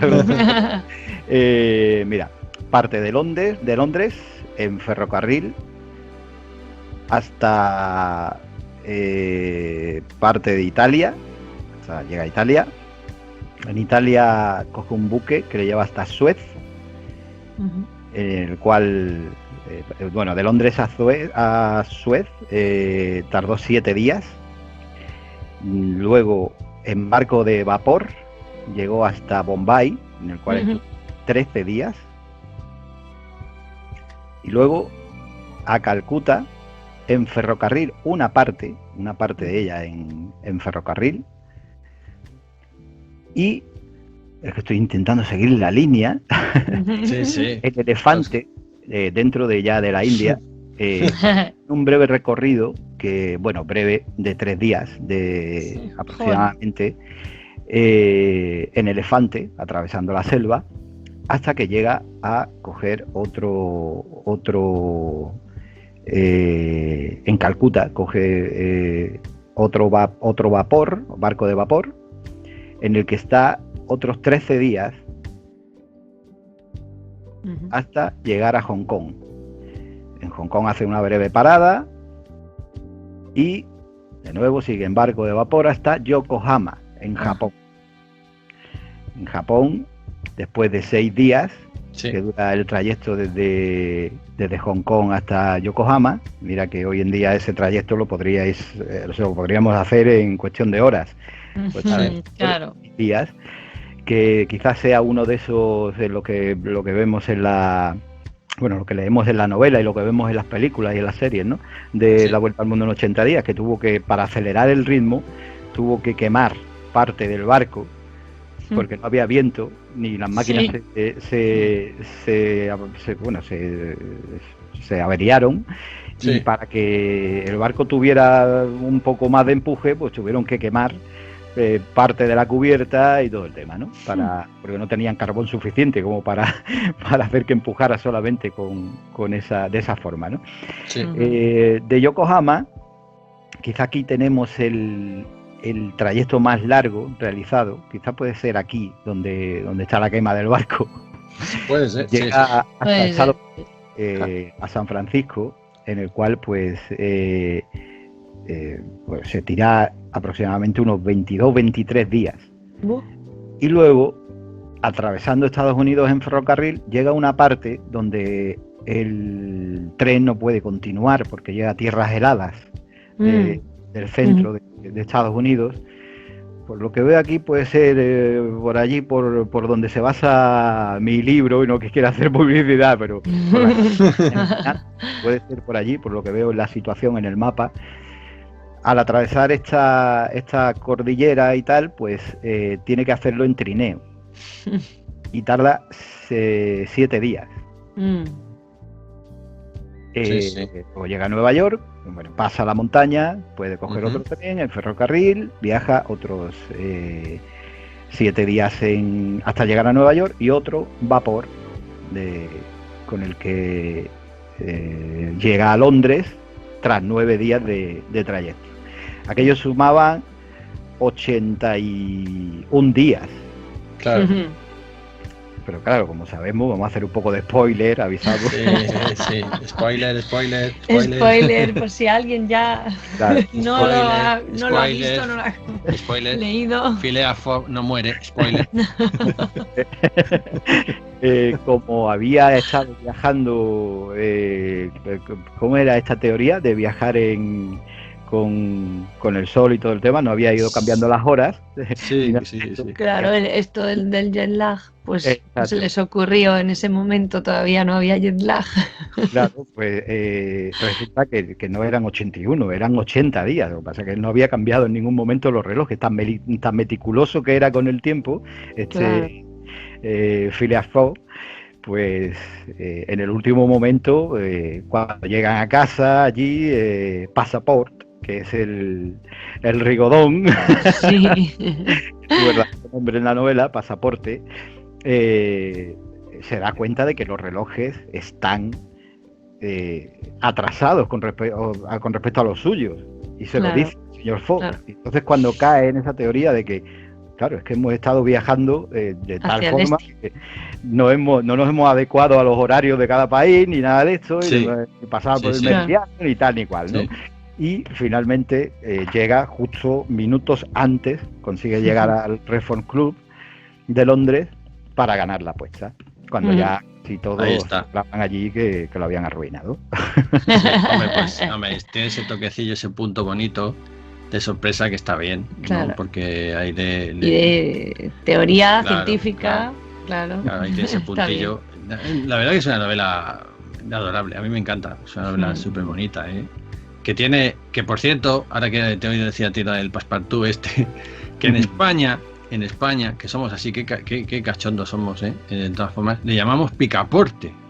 Sí, O sea, en la traducción al castellano, en el libro, Sí. viene como picaporte, que digo yo que qué tendrá que ver. claro. El nombre. Porque yo me he permitido mirar, claro, el Passepartout, que es como se llama. Juan, además, Juan Picaporte. Juan Picaporte, le llama Juan Claro. Picaporte. Yo Que creo que Passepartout es eso que la Real Academia dice que es eso que se adornan los cuadros, el Passepartout, eso, el cartoncito interior que no sé por qué Julio Verne le llamó Passepartout, que también Sería es un apellido. ya, pero llamarse como el cartoncito de los cuadros, que es gracioso, ¿no? Bueno, igual el que inventó el cartoncito de los cuadros se llamaba Passepartout, a saber de dónde viene esto. Ah, lo mismo sí. Pero bueno, entonces yo creo que aquí el traductor leyó eso, pensó en la España de los años, pues esto está traducido de los años, bueno, del siglo ya, principio del siglo, claro, y pensó, dijo, esto no lo va a entender nadie, como pongo aquí Passepartout, se quedó pensativo y dijo, pues Picaporte, a tomar posa. Y ya está. Y ahí se quedó, el bueno de Picaporte, con el Phileas Fogg no le cambió, ¿no? El nombre No, se sigue es llamando Phileas Phileas Fogg. Fogg. Es curioso, Sí, ese sí. le dejó. Los Ese únicos le que dejaron. le cambiaron el nombre fue en la serie de animación Sí. que se llamaba Willy Fogg, que era un Willy león. Fogg, sí, Era un Willy león, Fogg, es verdad. Willy Fogg, sí, Willy Fogg. Si Verne levantara la cabeza y viera un león interpretando a su personaje de Phileas Fogg, quizás mataría al que se le ocurrió la idea, porque Pues no sé, precisamente, pero vamos, se le volvería a aflojar el esfínter seguro. Sí, Porque, vamos, además, lo digo porque es curioso, Phileas Fogg era sí, como una especie de crítica hacia la sociedad británica. Ujú. sí, O sea, flemática, estirada, lechuguina, Sí. ¿verdad? Un poco, sí. con sí, poco sí. humor, muy frío, porque Sí. ese personaje es muy frío. Después sí que no comprende que, digamos que a lo largo del trayecto, casi al final es cuando comprende que la vida hay que tomársela Sí. de otra forma y, ¿sabes? Sí. Como un mensaje que le lanza a los británicos como diciendo, por favor, dejad de ser tan vosotros, Tan estirados. que el mundo es muy grande, Claro. ¿sabes? Por eso si os fijáis, por eso pone a Picaporte, le vamos a llamar Picaporte, ¿no? A Passepartout, pues como se llama aquí en España Picaporte, por eso pone a Picaporte es francés y Phileas Fogg es británico. Entonces Picaporte es el que la lía, va todo de charachero, a juerguista, y claro, es como Julio Verne le dice, mira, así somos los franceses, ¿te das cuenta? Como este Picaporte. Claro, que es muy curioso, porque es que esto se da más fíjate, me estoy recordando ahora que hasta en Asterix, el que le guste esta saga juvenil, y bueno, o no juvenil de Me cómics, gustaría que un día trajéramos a Asterix, Obelix y pues compañía. sí, Sí, sería claro, genial, pues en compañía. Me Asterix, encantaría, claro, dice siempre, los galos, ¿cómo somos los galos? Dice, juerguistas, bebedores, siempre, los franceses siempre tienen la idea de que ellos son los grandes juerguistas y bebedores de Europa. Y, No los, sé. y claro, ya, pero no, ellos lo piensan, pero yo siempre digo, porque no venís a España lo suficiente. Claro. Sobre todo, No venís, toda la venid parte de para abajo, abajo, hombre. Que se va a quitar la idea. Sí. Ellos siempre, no, pero lo piensan, ¿sabes por qué? Hay unas, también es verdad que hay una parte en Francia, Francia tiene una zona norte más fría y una zona sur mediterránea, ¿no? La zona de los marselleses son un poco también juerguistas y characheros, ¿eh? Les gusta comer bien, beber, hablar con sus amigos, pasárselo pipa, ¿no? Son mediterráneos. Entonces los franceses siempre salen estos más, tienen esa idea, ¿no? Del francés marsellés, el viejo francés con bigote bebedor, de pastiche y de todas estas cosas que hacen los franceses antiguos, ¿no? Entonces, claro, ellos piensan que si ven a los británicos como le vemos nosotros, te voy a decir la verdad, rubios, altos, desnatados, que beben zumo, cosas de esas, y comen rosby y pan de molde, y los franceses dicen, ¿pero dónde vas? Que los franceses beben vino, como nosotros, o sea, y eso hay que que se quitan el entenderlo. sombrero cuando te van a saludar y todas esas cosas. Claro, hombre, es que eso lo ven así, ¿no? Entonces, los franceses son un poco como nosotros en ese sentido, nos saludamos dándonos besos, los franceses un poco en exceso, que son más besucones. De todas formas, te digo una cosa, el ¿Qué? sur de Francia, yo que he tenido la oportunidad de Sí. estar en Francia y ver un poco allí, ¿no? Cómo es la cosa, Sí. no es nada comparable a España, tampoco. Claro. Aunque sea más Claro. caliente, aunque es verdad que la gente quizás sea un poco más en el sur, Claro. es más alegre, ¿no? Digamos, Sí. alegre hasta donde puede ser alegre un francés. Ah, por eso te digo que se bajen un poco más para abajo. Claro. Eso ya lo digo yo. Pero vamos. Pero sí. bueno, a ver, yo creo que lo que hablábamos del tema de Picaporte y todo el tema, Sí. quizás viene un poco derivado también por la película, el clásico, la película más, bueno, que casi todos guardamos más recuerdos, Sí. la que protagonizaba, que hacía el papel de Picaporte, Mario Moreno con Cantinflas. Ah, sí. Ujú. Pues fíjate, no me acordaba ya. Tenía en la mente a Jackie Chan. De hecho, no se me salía de la tiene una- cabeza. Sí, pero esa versión rechina un poco los dientes. Rechina. ¿No? Bueno, un chino Pero- japonés. Hay Un chino francés, vamos a decir. Sí. Hay una escena en la película de Mario Moreno Cantinflas, que Sí. es la de la corrida de toros, en la cual esa escena no está dentro del libro como tal. Ah, ya. Pues no sabía, mira. Entonces, ¿qué pasa? Que claro, como él era un actor, tenía una fama grandísima en esa época, Ujú. Sí. pues claro, dijeron, a ver, él sabía torear, Mario Moreno Cantinflas sabía torear, también en México muy Claro. allí, ¿sabes? Y él hizo la escena sin dobles, o sea, es él está toreando al toro. O sea, Ya. En este caso era una vaquilla, realmente. Bueno, ahí está. Era una vaquilla. Pero bueno. Nada, tiene muchas curiosidades. Después se han hecho muchas versiones de esta película. Creo que la primera data de 1919, dirigida por Richard Oswald, y no es ni siquiera, no es inglesa, no es francesa, es alemana. Es una película sí. protagonizada por, yo sé que no van a sonar estos nombres, pero lo digo, Claro. está protagonizada por Conrad Bates, Anita Berber y Richard, Richard no, eso me lo he inventado, no me hagas Bueno, Reinhold no pasa Schüssel, yo no sé cómo se dice en alemán, ya si el francés y el inglés son malos, el alemán ya ni os cuento. nada. Es que el alemán, como no tiene vocales, pues te ahogas. Aprenderlo cabreado. Sí, Para es verdad, sí. aprender bien el alemán. Luego, siguiendo con las versiones cinematográficas que ha tenido, pues en 1956 tenemos una versión dirigida por John Farrow y James Poe, esos son los guionistas. Está dirigida por Michael Anderson y protagonizada por David Niven y Sí. Shirley MacLaine. Esta quizás es la que canta, la de Mario no Cantinflas, evidentemente. MacLaine, Robert Newton, Finley Curry, Bueno, ahí ya empezábamos a ver actores que en aquella época realmente pues eran, a ver, la película es en blanco y negro, hay que decirlo, pero fue coloreada. Pues con el paso de los años se coloreó, por los 70, 80 se coloreó. Así que podemos ver las dos versiones. Luego tenemos en 1957 salió otra, en 1977, en el año que yo nací, salió una versión animada bien hecha en Polonia. No voy a ni os voy a decir quién. Ya. ¿Cómo se llamaban los protagonistas? Vladislav, que hasta ahí más o menos lo puedo entender, pero Nerebeki no sé qué, o sea, una cosa muy rara. No me suena. No. No me suena. No nos suena, ¿no? Luego tenemos otra en 1988, otra de animación. Es una película, es un libro que ha sido llevado mucho a la animación también. Sí, es verdad, sí. Quizás porque es una novela que intentaba llegar al público infantil-juvenil, infanto-juvenil, claro, un poco, y han seguido con esa línea, ¿no? de acercar a los más jóvenes. Luego en 1988 tuvo otra versión de animación. En 1991 tuvimos otra versión más de animación. En 2001 hubo otra versión más. En esta ocasión sí que fue, creo que es la primera y la única que ha sido hecha íntegramente en Francia.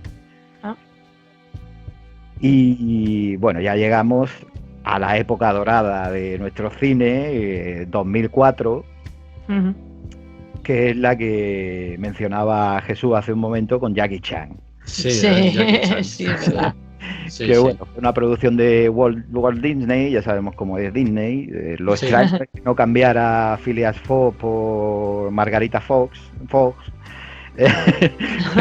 Porque Disney tira mucho por las princesas y esas cosas. Sí, pero, no. Ya sabes. Y cómo no, en 1981 nos llegaba a nosotros esa maravillosa serie de animación en la que, en contra de lo que muchos creen, no es española. Mucha gente piensa que es española.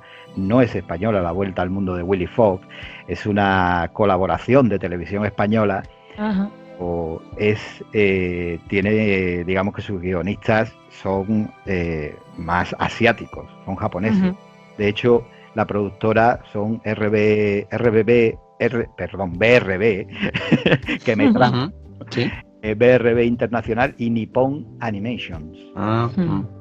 Sí tienen un poco corte de Japón, el dibujo, ¿no? Los personajes y eso sí que recuerda un poquito, ¿no? Y es muy curioso ver los directores, porque claro, al estar Televisión Española poniendo un poco de dinero ahí, ¿sabes? Mandaron a uno de los suyos a que supervisara y dirigiera también el proyecto. Luis Ballester, seguro que lo conocéis, ha colaborado con muchas producciones en Televisión Española en la época, ¿no? En los 80, 70 incluso. Y el otro era Fumio Kurokawa. Bueno, casi conocemos un poco menos. Sí. Pues hasta ahí había algunas versiones más, pero quizás fueron películas de animación de estas para sacarlas en un DVD y venderla a precio de costo en un mercadillo, ¿sabes? Sí. Pero no eran nada así con gran presupuesto ni nada de esto, ¿no? Pues bueno, muy bien. Con que os recomiendo una serie que hizo en 2009, que esta sí la he visto y la verdad es que me gustó mucho. Es una serie que no es una serie como tal, como las que vemos hoy en día, es una serie documental de 6 capítulos, tiene 6 episodios que realizó la BBC en el Reino Unido, en el cual pues hace el mismo recorrido que supuestamente hizo Phileas Fogg para dar la vuelta al mundo en 80 días. Y pues bueno, te va contando, pues te va enseñando los lugares donde estuvo y tal. Y interesante. Bastante interesante, sí. Y no sé si queréis añadir más sobre...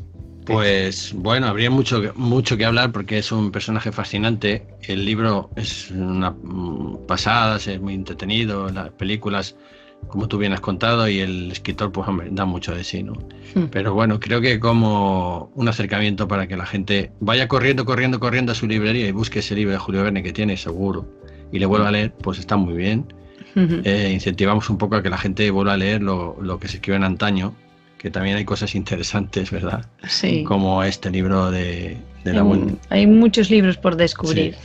Sí, aparte que, bueno, son libros que yo pienso que ya están en el punto de ser atemporales. Cosa que qué cosa mejor se puede decir a un libro que se transforme en un objeto atemporal, ¿no?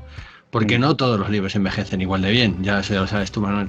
Y ni libros ni películas, por supuesto. Pero por estas extrañas causas del destino, por el genio del que lo escribió, pues algunos trascienden y se quedan como, bueno, liofilizados, diría yo, ¿no? O sea, ya aguantan el paso del tiempo y ya da igual. Y este es uno de ellos. La Vuelta al Mundo 80 días, dentro de 100 años, habrá obras ahora que son súper bestsellers, que ya no serán ni recordadas, y este libro seguirá estando. Sí. Pues sí. Pues bueno, pues yo creo que hemos hecho un programa bastante completo, ¿no? Sobre 3 libros que sin duda tienen que ser leídos porque son parte de nuestra historia literaria y bueno, perfectamente narrado por aquí nuestros dos. Hoy nuestra bibliotecaria especial, ¿no? Por Lourdes Delgado, que bueno, acompañarnos. Si me permites, Manuel, bueno, becaria. No está todavía. Hombre, bibliotecaria no, Manuel. En esta biblioteca somos Susi Hop y Jesús Salas, servidor de ustedes, bibliotecarios, con nuestro querido conductor y jefe de programación, Manuel Hostos, y la becaria ocasional. Oye, puedo ser colaboradora también, ¿eh? Pero solo colaboradora, no pido más. Para esto hay que pasar una serie de pruebas que todos hemos pasado, una serie de sinsabores, hasta llegar a un nivel. Hay categoría para todo en esta vida. Pues iremos avanzando. Así que bueno, para que vean los oyentes quién es malo, que después me pone a mí de malo, Bueno, siempre en esto de la vida, en todo en la vida siempre sabes que hay alguien, dicen, cuando eres malo siempre hay uno peor, cuando eres bueno siempre hay uno mejor, pues esto es así, ¿no? Pero bueno, ha sido una becaria de lujo, yo creo que sí, vamos, en mi opinión. De todos modos, mira, Jesús, te digo algo, si realmente tenía que pasar una prueba, hoy la ha pasado con creces. Así que se le puede dar el título porque se lo ha merecido. Muchas gracias. Vale, bueno, caigo rendido ya. Muchísimas gracias y me ha encantado la experiencia. Así que nada, intentaremos algún otro día repetirla. Pues sí, ya sabes que aquí tienes tu asiento alrededor de esta mesa llena de libros que siempre tenemos.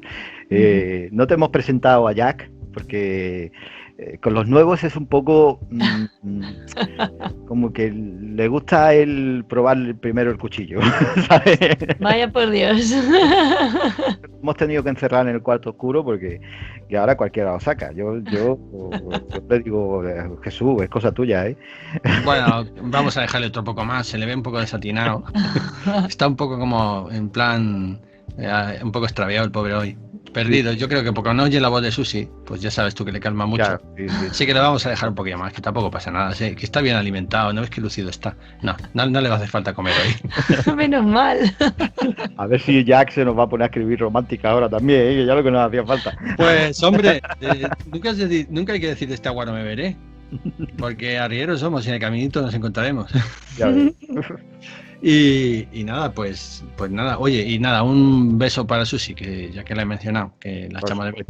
Además, este programa va para ella ya lo hemos dicho al principio, que nada, que no ha podido estar con nosotros pues por problemas personales, pero que sabe que la tenemos aquí presente, aunque no esté físicamente, pero Susi Hop es nuestra bibliotecaria más especial, así que hay que tenerla presente siempre, no puede ser de otra forma.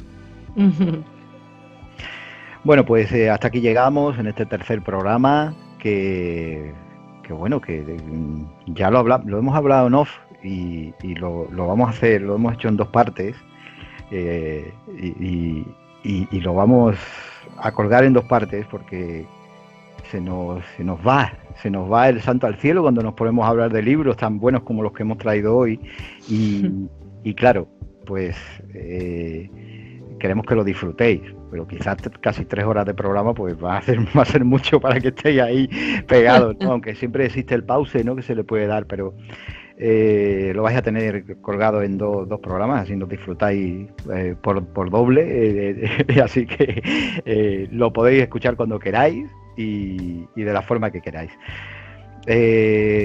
Lourdes, muchísimas gracias de verdad por haber estado con nosotros hoy aquí compartiendo esta tarde tan especial, porque bueno, como ya decía al principio, compartir un programa de libros con gente a la que le apasiona tanto los libros es una maravilla, de verdad.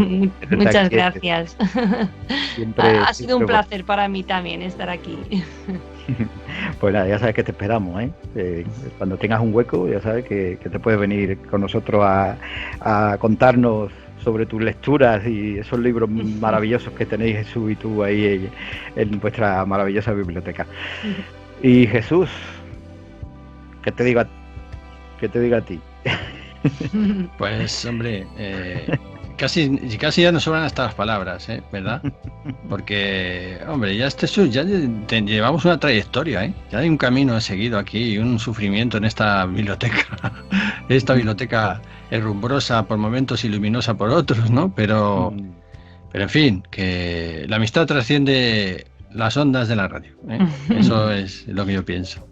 Y que ha sido un placer y me lo he pasado muy bien, como siempre, y ya con ganas de volver a desempolvar nuevos libros y nuevos misterios. Pues sí, nosotros deseándolo, como siempre, porque nos pone los pelos de punta, así que... pero sí, es una sección maravillosa la que nos trae siempre con esos relatos tuyos que yo creo que tanto nosotros como los oyentes de la parte que más disfrutamos, y eso que disfrutamos de todo, de todo lo que hacemos aquí, pero siempre estamos deseando saber qué nos trae Jesús. Eso es sí, pues nada, bueno, iba a ser bueno, pero voy a seguir en mi línea. O sea, seguir deseándolo. seguir deseándolo. Bueno, que no lo va a contar, quiero decir, no voy a contar de qué va a ir en lo próximo, pero bueno, va a estar en la línea de entre lo terrible, lo horroroso, lo trágico y lo misterioso. O sea, en la línea de lo que tiene que estar en el fondo de esta biblioteca. Allí, donde los zombies se entretienen. Pues nada, deseando ver qué nos tienes preparado. ¿Qué más? Pues deciros a los oyentes que estamos preparando también un programa. Sabéis que se avecina ese día del amor, ese día de San Valentín, ¿no? Que tanto mueve, ¿no? Sobre todo a la economía. Pues sí, es verdad. Entonces, pues bueno, este año que después de todo lo que estamos pasando, ¿no? Pues que llega un día con mucho amor y todo esto, y nosotros pues nos queríamos sumar y hacer un programa especial, ¿no? Dedicado un poco a eso, a la literatura un poco más romántica y poder compartir con vosotros muchos corazoncitos y muchas flores y bombones y todas esas cosas. Que después no damos nada, porque aquí no damos nada, en la biblioteca. Pero lo estamos preparando, así que lo tendréis para esa fecha. Y no os perdáis el próximo programa de los cafés de la biblioteca de Pembridge, porque tenemos a una grandísima compañera y escritora como Alejandra de San Cristóbal, ni más ni menos. Así que se ha hecho de rogar, Jesús, pero sí. hemos logrado, Pues sí, es que corre mucho de por medio, Claro, es que corre mucho, para cogerla nos ha costado muchísimo, ¿sabes? Y luego, claro, con el caché que tiene tan alto, pues no nos llegaba, claro. Hemos tenido que hablar con su representante, Manuel ha tenido que hipotecar la finca que tiene, el cortijo. En fin, hemos hecho todos los posibles. No hemos reparado en gastos, como decían en Jurassic Park. O sea que... Sí, nos ha dicho que incluso tenemos que enviarle las preguntas a su representante por si hay alguna que no le conviene para que la quitemos. Pero vamos, estamos encantados, ¿eh? Estoy encantado de que tenerla en el programa. Encantado. Sin duda, va a ser una gran entrevista, como a todos los compañeros que han pasado por aquí. Yo creo que Alejandra nos va a dejar muchas gratas sensaciones, sobre todo, y muchos buenos momentos. Así que no os lo perdáis. Ya sabéis que podéis seguirnos en las redes sociales. Tenemos el grupo de la Biblioteca de Cambridge, Zona Indie, en el cual podéis conocer todos los contenidos que vamos a ir poniendo, tanto en el programa de la Biblioteca de Cambridge Podcast, como en el canal de los cazadores de libros. Ya sabéis, teclead ahí arriba en la cajita los cazadores de libros, ¿vale? Vamos, lo primero que vais a ver va a ser a Jesús y a Lourdes, así muy misterioso, muy, ¿sabes? Pues ves porque no tienen desperdicio, ¿eh? Bueno, pues con esto, chicos, de verdad, un auténtico placer estar una vez más aquí y nos despedimos, nos vamos, ponemos un poquito de música y hasta el siguiente programa. Chao.